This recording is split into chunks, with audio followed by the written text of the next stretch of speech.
When you see government leaders carrying out policies with which you don't agree, the first thing you should do is speak up.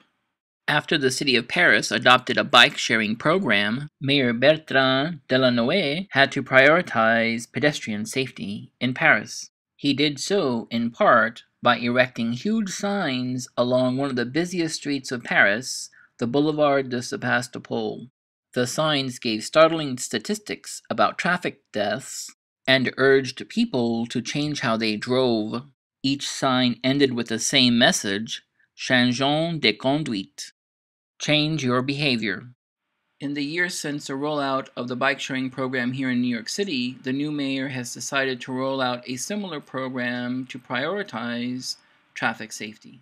Mayor de Blasio's plan wouldn't begin with a sensible public awareness campaign. Instead, because Bill Bratton is the police commissioner, the NYPD traffic crackdown would involve brutality.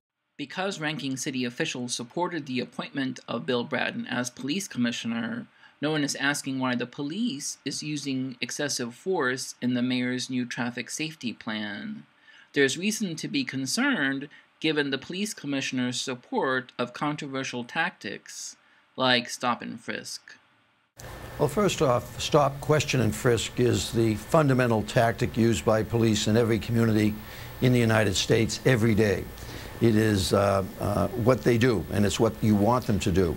In spite of the mayor's promise to drop the appeal in the stop and frisk ruling, there remain many issues about the police department that still need reform.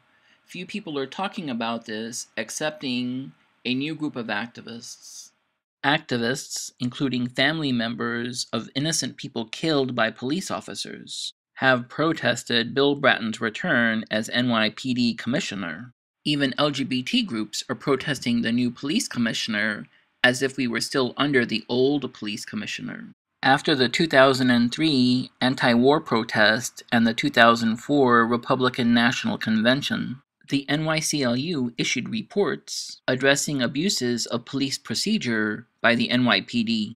The police department has yet to adopt these recommendations. Even though we have a new mayor and a new police commissioner, nobody is pressuring the new administration to adopt these reforms. Not even by Donna Lieberman, the head of the NYCLU. Ms. Lieberman stood with the mayor and the police commissioner when it was announced that the city would drop the appeal on the stop and frisk ruling.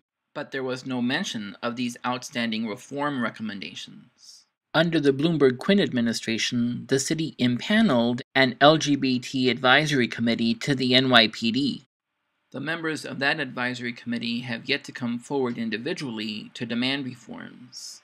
What does it mean when no ranking city official is willing to come forward to keep the new administration accountable for changes we thought we were voting for? Besides police relations, we are also dealing with a hospital closing crisis. When he was only a candidate, the mayor got arrested protesting one hospital closure because he believed the issue was so important. Because we have to end this epidemic of hospital closures. How do we fix this problem? The city and state have to take responsibility. Mayor de Blasio had accused Mayor Bloomberg of neglecting hospitals, but now he acts like hospital closings are somebody else's problem. This is Stephen Berger. Ever since his first appointment under George Pataki, Mr. Berger has been carrying out radical cuts to Medicaid by closing several hospitals. The hospital closing crisis that we face now is a government-approved plan to make healthcare cuts under an Orwellian plan dating back to 2006.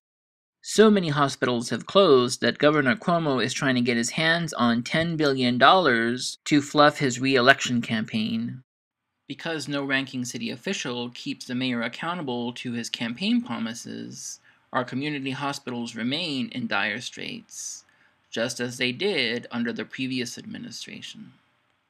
Besides the hospital closing crisis, we are also dealing with the negative influences of Citizens United in our local elections. Scott Levinson is a lobbyist with close ties to the mayor and the council speaker. His firm lobbied on behalf of the council speaker in spite of allegations of wrongdoing. In another sign of the need for reform, those allegations will be examined by city agencies that report in part to the mayor and the council speaker. Now that the mayor has completed a power grab that has extended his influence into nearly every corner of government, it is difficult to hold him accountable. Dissent, which would help keep a check on the mayor's power, is no longer tolerated. The absence of dissent when Christine Quinn was council speaker was detrimental to the function of city government.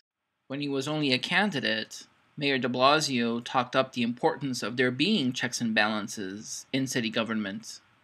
There is a reason for checks and balances. And it's obvious that Speaker Quinn rarely strays too far from Mayor Bloomberg. Having an independent council speaker is critical to separation of powers in our city government. However, the mayor helped to select our council speaker, meaning she owes her political allegiance to him, and she has promised to work by his side. So obviously, my interest in being the Speaker of the City Council is to really work in partnership with the mayor. There is no check on the mayor's support for the controversial and discriminatory St. Patrick's Day parade.